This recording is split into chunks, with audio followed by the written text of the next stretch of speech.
12 मई अंतर्राष्ट्रीय नर्स दिवस के रूप में मनाया जाता है।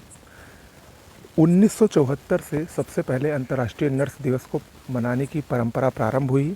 और ये क्यों मनाया जाता है? क्योंकि 12 मई 1820 को नर्सिंग की जन्मदाता, मॉडर्न नर्सिंग की जन्मदाता फ्लोरेंस नाइटिंगेल का जन्म हुआ था। अगर हम बात करें इस वर्ष यानी 2024 की अंतर्राष्ट्रीय नर्स दिवस की थीम क्या रखी गई है, तो ये है our nurses our future the economic power of care. Okay. Mohammed Idriss Deby ये चाड के नए राष्ट्रपति बने हैं। चाड के सैन्य तानाशाह थे, इन्होंने राष्ट्रपति पद का चुनाव जीत लिया है।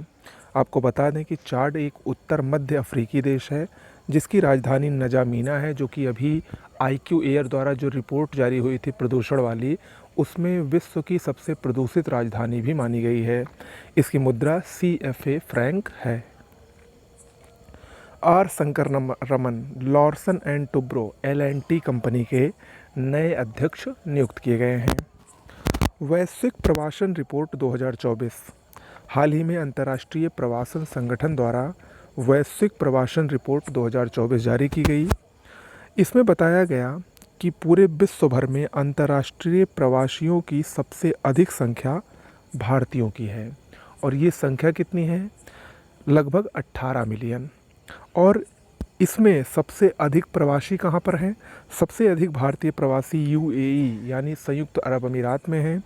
फिर दूसरे नंबर पर अमेरिका और तीसरे नंबर पर सऊदी अरब है। साथ ही इस रिपोर्ट में ये भी बताया गया है कि वर्ष 2022 में लगभग 111 बिलियन डॉलर से अधिक प्राप्त कर भारत सर्वाधिक प्रेषण प्राप्तकर्ता देश रहा। ओके, तो ये जो है आंकड़े बहुत ही महत्वपूर्ण हैं परीक्षा की दृष्टि से। कामी रीता शेरपा, आप सभी लोगों ने इनका नाम जरूर सुना होगा। नेपाल की प्रसिद्ध पर्वतारोही हैं, चर्चा में अक्सर रहती हैं और एक बार फिर से चर्चा में है। क्यों? क्योंकि 29वीं बार ये माउंट एवरेस्ट पर चढ़ी हैं सफलतापूर्वक, और ऐसा करके उन्होंने अपने ही रिकॉर्ड को तोड़ दिया है। 1994 में ये पहली बार माउंट एवरेस्ट की चढ़ाई की थी और तब से लेकर 2024 तक ये 29 बार माउंट एवरेस्ट फतह कर चुकी हैं। कौन? कामी रीता शेरपा। आगे बढ़ते हैं। उत्तराखंड, पिछले कुछ दिनों से उत्तराखंड में जंगल की आग की जो घटनाएं हुई उसकी वजह से काफ़ी चर्चा में रहा। और उस आग को भविष्य में दोबारा ऐसी घटना ना हो, इसके लिए उस सरकार द्वारा, उत्तराखंड सरकार द्वारा एहतियात के तौर पर बहुत सारे कदम उठाए जा रहे हैं। और उसी में से एक कदम अभी हाल ही में उठाया गया। जंगल की आग की घटना को रोकने के लिए उत्तराखंड सरकार ने एक अभियान शुरू किया है जिसका नाम है पिरुल लाओ पैसे पाओ। पिरुल लाओ पैसे पाओ, ये अभियान सीधा सीधा पूछ सकता है कि किस राज्य से है, संबंधित है, तो ये उत्तराखंड से। इसमें क्या होगा? इसमें चीड़ के पत्ते अगर आप एकत्र करके सरकार को देंगे तो उसके बदले आपको पैसे दिए जाएंगे।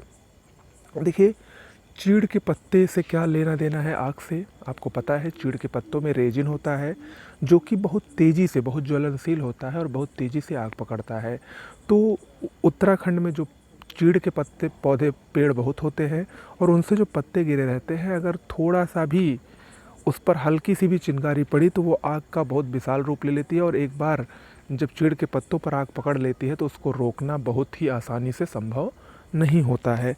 तो इसीलिए सरकार ने एक अभियान चलाया है कि चीड़ के पत्ते को एकत्र करने पर पैसे दिए जाएंगे। पिरुल लाओ पैसे पाओ। वेस्ट नाइल बुखार काफ़ी चर्चा में है। केरल के कई ज़िलों में, लगभग 3 ज़िलों में इसकी हाल ही में पुष्टि की गई। क्या है ये? वायरस जनित बुखार है। क्यूलेक्स प्रजाति के मच्छर काटने से मनुष्यों में फैलता है, साथ ही पक्षियों से भी मनुष्यों में ये होता है।